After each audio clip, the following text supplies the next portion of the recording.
2002년도였습니다. 2002년도 우리가 전국이 월드컵으로 뜨거웠던 그때였죠. 2002년 6월 달에 월드컵 했던 걸로 기억이 나는데 그때 온 전국이 들썩하지 않았습니까? 그러고 나서 한 달 조금 지나서 제가 살고 있던 지역에, 저는 시골의 성주 지역에 살고 있었는데 거기 어마어마한 비가 내리기 시작했습니다. 그때 태풍 루사가 왔었어요. 토요일이었어요. 토요일 점심때부터 비가 내리기 시작하는데 그 비가 내렸어요. 뭐 그런 비가 그 정도 시간이 비 오는 정도에 우리가 흔히 있는 일인데요. 비가 어떻게 오는가 하면 정말 하늘을 보니까 양동이로 물을 들어붓는 것처럼 비가 오는 거예요. 저는 태어나서 비가 그렇게 오는 비를 처음 봤어요. 이게 쉬지도 않고 그 시간 동안 계속해서 그런 식으로 막 들어붙는 거예요, 비가. 나중에 보니까 그날 온 비가 690mm가 왔어요. 690mm가 하룻밤에. 뭐 어마어마한 비가 쏟아진 거예요. 근데 제가 살고 있던 지역이 옆에 강이 있었거든요. 대가천이라고. 그 강이 범람을 한 거예요. 범람해서 막 난리가 났어요, 밤에. 우리는 뭐 내다볼 엄두도 못 내고 막 전부 저 언덕 위에 있는 우리 교인들 집에 피신해 가 있었어요. 교회가 조금 낮은 곳에 있었기 때문에. 그리고 밤을 거의 새우고 나서 그 다음날 새벽에 나가보니까 온 세상이 폐허인 거예요. 진짜 이런 경험을 내가 하다니 싶고 이게 비현실적으로 느껴질 정도로 논밭이 경계가 하나도 없고 전부 모래밭이 되어 있는 거예요. 도로가 다 끊어졌어요. 제가 세어보니까 그 인근에 쭉 나가는 데까지 도로가 16군데가 끊어지고 다리가 다 무너지고 온전한 게 하나도 없는 거예요. 얼마나 충격을 받았는지 그날이 주일인데 교회 교인들이 모였는데 눈물밖에 안 나오는 거예요. 사람들이 하도 망연자실하니까 이게 도대체 무슨 일인가 싶은 거예요. 그리고 이제 며칠이 지났죠. 근데 그때부터 놀라운 일이 일어나는 거예요. 제가 그때 실감한 게 뭐냐 하면 우리나라 대한민국 진짜 좋은 나라다. 공무원들이 달려오고 막 달려와가지고 그때부터 복구가 시작되는 거예요. 막 헬기가 차가 못 들어오는 게 헬기가 막 물도 갖다 주고 막 식량을 헬기가 막 날려다 주는 거예요. 그 시골 동네에. 그리고는 그때부터 복구가 시작되는데 그해 2002년 연말이 될 때까지 거의 다 복구가 돼버렸어요. 제가 정말 놀랐다니까요. 야, 우리나라가 이렇게 놀라운 시스템을 가지고 있는 나라구나. 진짜 깨끗하게 복구를 거의 다 해버렸어요. 그리고 사람들이 불평할 일이 없게 만들어줘요. 그러니까 민원이 발생이 거의 안 됐어요. 그러니까 정부에서 와서 적극적으로 다 해버리는 거예요. 그리고 농사 짓지 못한 거 보상까지 다 해줬어요. 그리고 어떤 느낌이 들었는가 하면 우리가 그 난리 난 거는 참 힘들었지만 그 난리 겪고 나서 보니까 뭐 안 겪은 것보다 뭐 못하지도 않네 생각이 들 정도로 깨끗하게 복구가 다 되고요. 특히 우리 교회에, 전국 교회에서 막 성금을 보내주는 거예요. 곳곳에서. 그 돈 모아가지고 교회 빚을 또 다 갚아버렸어요. 그러니까 그 끔찍했던 그 일들이 우리에게 조금 더 상처가 되지 않고 그게 다 극복되어져서 오히려 더 깨끗해지는 이런 효과까지 나타난 거예요. 그래서 제가 깜짝 놀랐다니까요. 그때 경험을 생각해 보면은 여러분이 이제 모아 주시는 헌금들이 이게 다 우리 총회를 통해서 가는데요. 주로 어디로 가는가 하면 교회들이나 또 교우들 가운데 피해 입은 사람들에게 많이 갈 거예요. 그럼 이거 굉장히 큰 힘이 돼요. 전국에서 그렇게 모이면 이 사람들 삶의 터전들이 금세 복구될 수 있어요.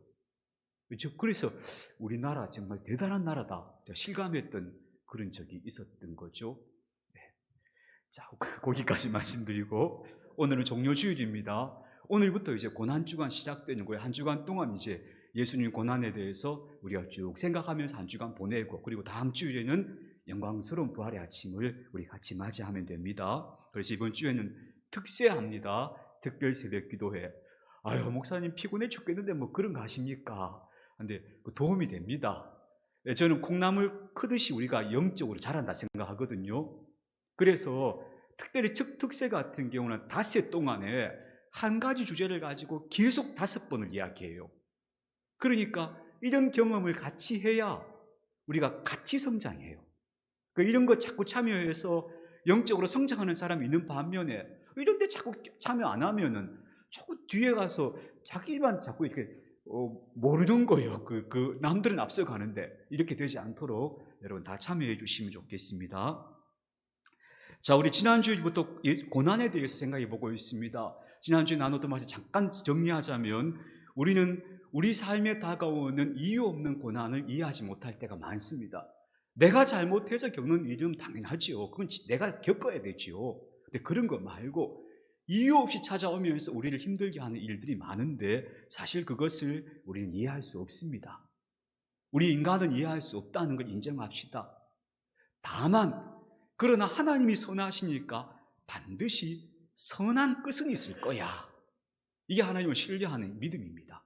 그래서 선한 끝이 있다. 하나님이 선하시니까 그 마음으로 자, 인내하고 견디자 하는 것이고요. 그리고 또 고통당하거나 고난당하는 사람들 보면서 당신 뭐 죄 지은 거 없냐 이러지 말고 공감하고 같이 아파해 주는 연민의 마음을 갖고 살자 하는 것 우리가 지난주에 나누었죠. 자, 오늘 두 번째 이야기인데요. 오늘 말씀 여러분 잘 아시는 대로 예수님께서 드디어 제자들 앞에서 십자가에 대해서 처음으로 말씀하셔요. 마태복음이나 마가복음, 누가복음 다 마찬가지인데 예수님이 처음부터 십자가 얘기 안 하셔요.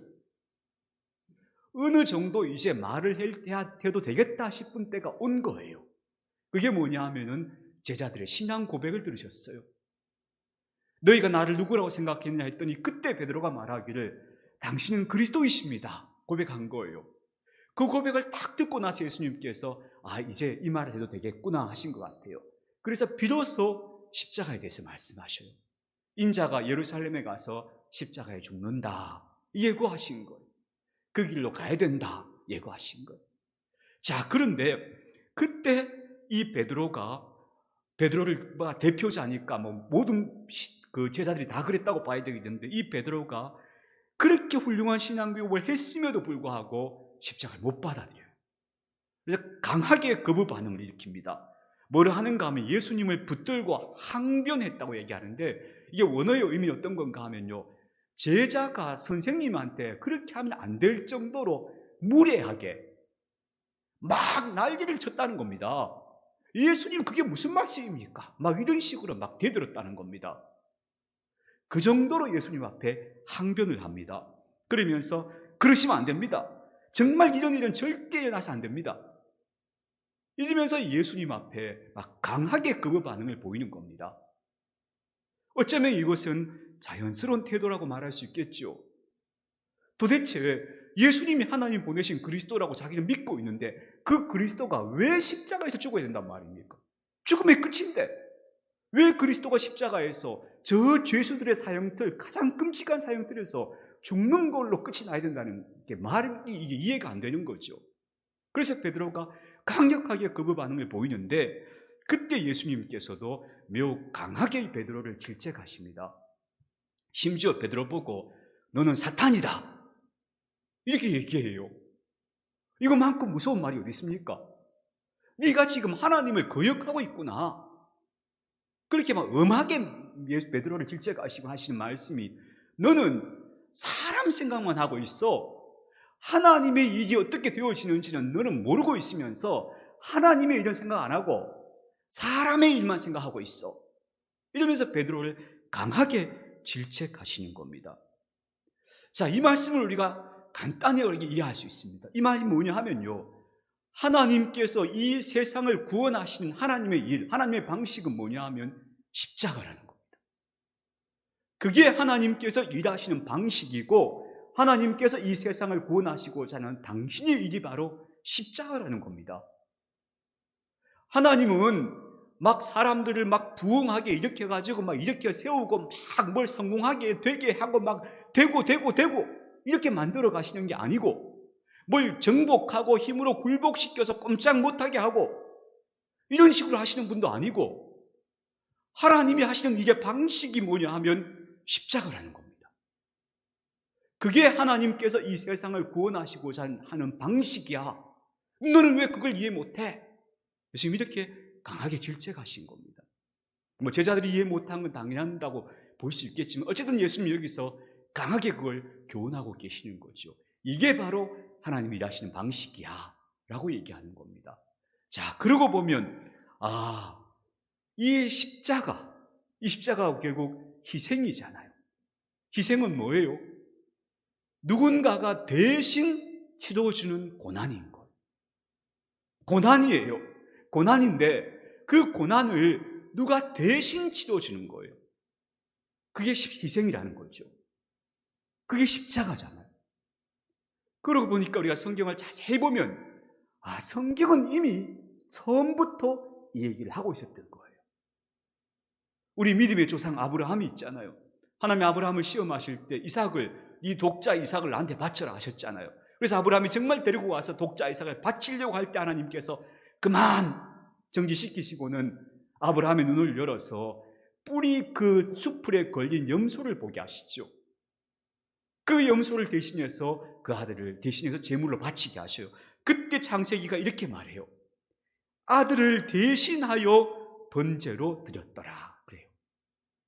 원래 번제를 드려야 할 대상은 아들인데 그 아들을 대신해서 그 염소를 바쳤다는 거예요. 그 염소가 대신 죽은 거예요. 이게 구원 사건이었던 거예요. 그게 아브라함의 인생에서 제일 중요한 사건이었어요.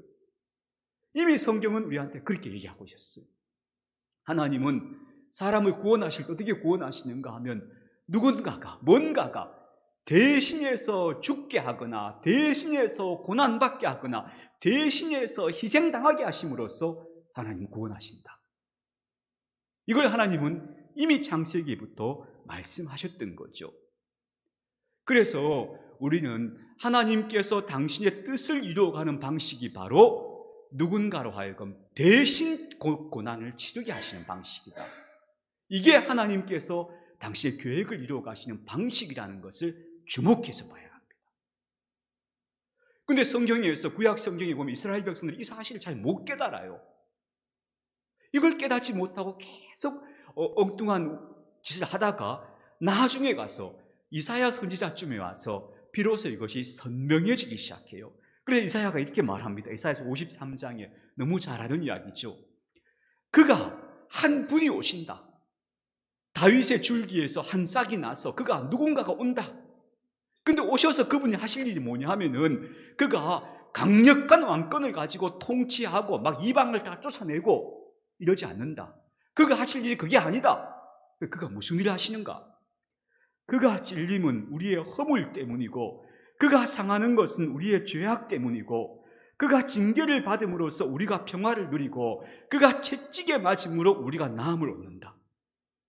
우리는 다 양 같아서 그릇 행하여서 각기 제 길로 갔는데 여호와께서 우리 모두의 죄악을 그에게 담당시키신다. 이사야가 이 사실을 확실히 깨달은 거예요. 하나님은 이런 방식으로 구원하시는구나. 하나님의 구원은 이렇게 오는 거구나. 누군가가 우리를 대신해서 우리의 죄를 지고 고난을 받고 죽는 것으로 하나님 우리를 구원하시는 거구나. 그게 하나님의 일이구나. 하나님은 이런 식으로 일하시는구나. 이걸 이사야가 명확하게 깨달은 거예요. 그리고 오늘 예수님은 바로 그 누군가가 나다. 내가 그런 사람 존재다. 내가 그래서 예루살렘에 가서 십자가 져야 해. 그게 하나님의 일이야. 하나님은 원래 그렇게 일하시는 분이야. 그래야 이 세상을 구원해. 그렇게 예수님께서 우리에게 말씀하고 있는 거죠. 그래서 여러분 잘 보시면요, 이건 어떤 의미에서는 하나님께서 이 창조하신 이 세상의 기본 질서 가운데 하나다. 이렇게까지 말할 수 있겠어요. 어떤 분이 이렇게 말하더라고요. 우리는 보통 가정을 쉼터로 하잖아요. 아이들도 멀리 타향살이 하다가 집에 돌아와서 엄마 해주는 밥 먹으면 참 맛있다 그러고 집에 오면 왜 이렇게 잠이 오는지 모르겠다고 애들 막 늘어서 자고 그러잖아요. 근데 왜 집이 쉼터예요? 누군가가 그 가정에서 끝없이 육체 노동, 감정 노동을 감당해내는 누군가가 있기 때문에 집이 쉼터인 거예요. 누가 그 역할을 안 하면 집도 막 오막같지 않으면 누가 거기 와서 쉼터가 되겠어요, 집이. 누군가가 끝없이 치우고 끝없이 참아내면서 뭔가 하고 있는 사람이 있기 때문에 그 집이 쉼터가 되는 거죠.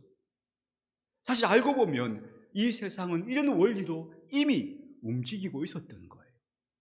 우리 사회도 마찬가지예요. 이 나라가 이렇게 잘 살게 된 것은 정말 고생하면서 그 경제적 기틀을 놓아준 사람들이 있었던 거죠. 지금도 그 생각하면 가슴이 뭉클해지는데, 우리나라를 이렇게 경제 발전을 시킨 지도자들의 역할도 굉장히 중요하지만 그때 온 국민들이 다 한 마음이었잖아요. 심지어 저 독일 같은 나라에 가서 광부로 이 땅의 젊은 남자들, 정말 똑똑한 젊은 인재들이 광부가 되어서 거기 가가지고 막 지하 갱도에 들어가서 탄을 캐내는, 그리고 인간 막장에 들어가서 일하면서 그 돈을 다 우리 송금해주고 그 돈이 다 모여서 이 나라 경제 발전의 자본금이 된 거 아니에요. 그런 역할들을 해낸 사람들이 있기 때문에 오늘 우리가 이렇게 사는 거잖아요. 그러니까 세상은 어쩌면 하나님께서 원래 이런 질서로 돌아가도록 하나님이 창조해 놓으신 거죠. 누군가가 자기 목 이상의 수고를 해내고 자기 목 이상의 희생을 해내고 그렇게 애쓰고 눈물 흘린 사람들 덕분에 이 세상이 그래도 아름답게 유지되어지고 흘러가고 있다, 이렇게 우리가 말할 수 있겠죠. 그래서 하나님께서 하시는 모든 선한 일은 항상 희생, 누군가가 대신 감당해 주는 그 희생의 틀 위에서 하나님의 일은 이루어진다 하는 건 명확한 사실이다. 그걸 우리가 정확히 봐야 한다 하는 것입니다. 하나님께서는 그래서 고난을 사용하신다, 이렇게 말할 수 있습니다. 어떤 선한 사람들에게 대신해서 감당할 선한 마음을 주셔요.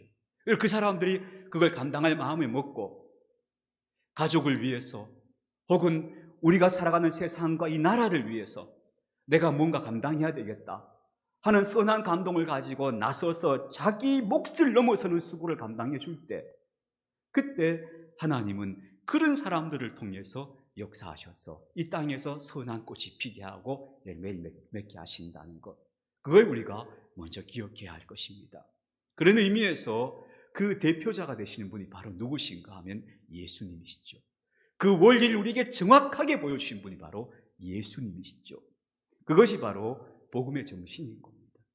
하나님께서 이 땅의 모든 인류를 구원하실 때 다른 방법을 하지 않고 예수 그리스도를 보내셔서 그분이 십자가에서 모진 고통을 당하고 죽는 희생을 통해서 우리의 죄를 씻게 하셨다. 그게 하나님이 하신 일이었고 바로 그분이 우리 예수님이라는 것, 그걸 우리가 오늘 이 아침에 기억해야 될 줄 압니다. 그래서 저는 이 복음의 정신을 가지고 우리가 살고자 마음을 딱 먹을 때, 그때 우리가 그리스도인이 되는 거죠, 진짜. 그래서 내가 내 목 이상을 넘어가는 수고를 하는 사람으로 살자. 그저 내 앞길만 비추며 사는 게 아니고 남의 앞길에도 등불 좀 비춰주는 마음으로 살자. 그게 복음 정신이다 하는 것을 우리가 좀 기억했으면 좋겠습니다. 그리고 이런 것들이 우리 몸에 배이도록 하자. 그게 오늘 예수님의 고난을 보고 하나님이 하시는 방식을 생각하는 그리스도인의 마땅한 태도가 아닐까 싶습니다. 어디 들어갈 때 뒷사람 오거든 문이라도 좀 잡아주고, 그럼 나만 들어왔다고 그냥 툭 닫아버리지 말고, 이런 기본적인 태도들이 우리 몸에 좀 배이도록 하자. 무언가 내 몫을 넘어서는 수고를 좀 하자. 그게 우리 그리스도인이 가져야 할 마땅한 태도일 것이라 싶습니다. 그리고 이런 계산법으로 세상을 좀 바라봅시다. 세상에서 이해관계가 되는 것, 나한테 이득되는 것, 손해보는 것, 요거 늘 계산하고 살아가는 사람으로 살지 말고 나한테 조금 손해가 되더라도 세상을 위해서 이로운 일들은 좀 하자. 그래서 나는 이 세상에 선한 물방울 하나라도 좀 보태는 사람으로 살자. 그것이 나한테 조금 수고로운 일이더라도 그렇게 하자. 그것이 적어도 우리 위해서 십자가에 달리시면서 이게 하나님이 하시는 방식이야 라고 가르쳐 주신 그 예수님 마음을 조금이라도 닮아가는 일이 아닐까 싶습니다. 자기가 받는 대가보다 더 많은 일을 하는 분들이 우리 사회에 참 많습니다. 저는 그 대표적인 직업이 바로 소방관 같은 분이 아닐까 싶어요.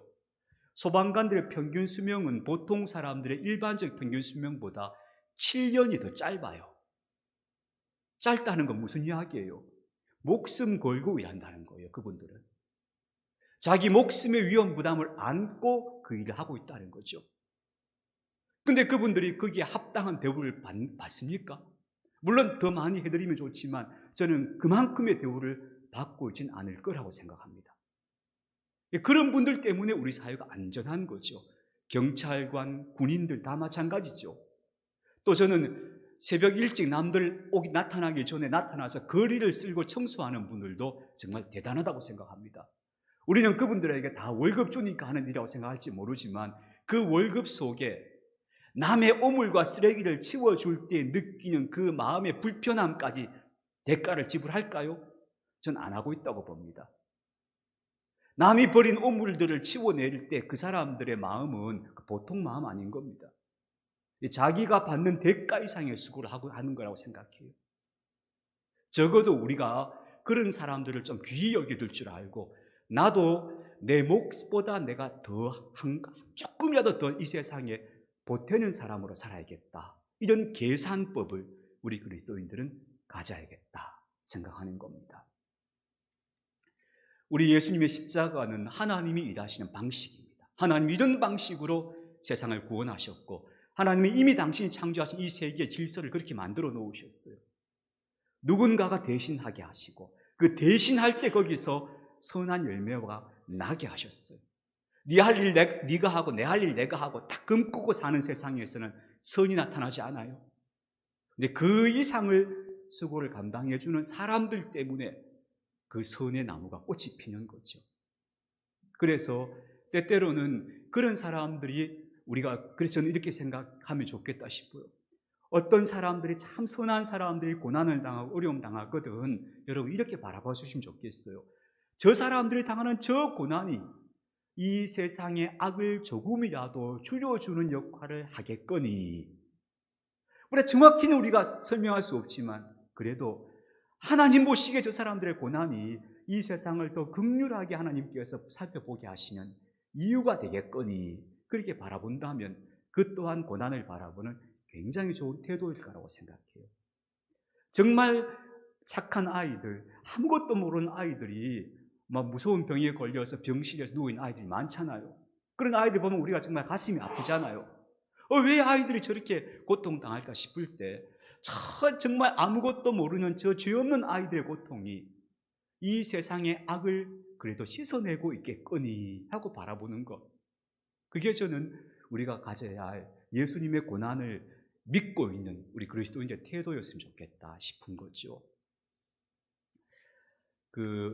이런 노래가 있습니다. 기차는 8시에 떠나네. 그 노래 아세요? 이런 노래입니다. 가타리니행 기차는 8시에 떠나가네. 음정은 좀 이상하지만 이런 노래예요. 이 노래가요. 전 이 노래가 갖고 있는 정서가 굉장히 슬프고 그래서 무슨 노래지 싶었어요. 처음에 듣고 아주 그 가슴에 와닿아서 찾아봤더니 이게 어떤 가사인가 하면요. 그리스 노래예요. 그리스 노래. 근데 가사 내용이 이런 거예요. 독일군들이 지금 그리스를 점령하기 위해 쳐들어왔어요. 거기에 맞서 싸우려고 한 남자가 레지스탕스 저항군으로 나가요. 근데 사랑하는 연인과 두 사람이 무슨 약속을 하는가 하면 우리 카타린이라고 하는 지중해 해변의 아름다운 도시에 가서 살자 약속을 해요. 근데 이 남자는 못 돌아와요. 그래서 이 노래가 카타린이 행 기차는 8시에 떠나네. 기차는 떠나요. 떠나는데 그 남자는 오지 않아요. 그거 담고 있는 노래예요. 그게 굉장히 슬프죠. 슬픈데 이걸 생각해 보면은 이 남자는 사랑하는 연인과 함께 좋은 도시에 가서 낭만적으로 살고 싶지만 자기 꿈을 내려놓고 어디를 가는가 하면 조국의 부름을 따라서 가는 것. 가서 자기 목숨을 바친 것. 이런 일들이 우리 역사에도 얼마나 많았습니까? 세상은 그런 사람들에 의해서 움직여지는 거구나. 선한 일들은 그렇게 일어나는 거구나 하는 것들을 좀 기억하면서 바로 그 대표자가 우리 예수님이시다. 우리 예수님이 그러셨구나. 십자가 그런 거구나. 좀 이 한 주간 동안 생각하며 나도 이 예수님 정신을 내 삶에 좀 배이게 해야겠다 하는 마음으로 이 한 주간을 살아가는 그런 우리가 되었으면 좋겠습니다.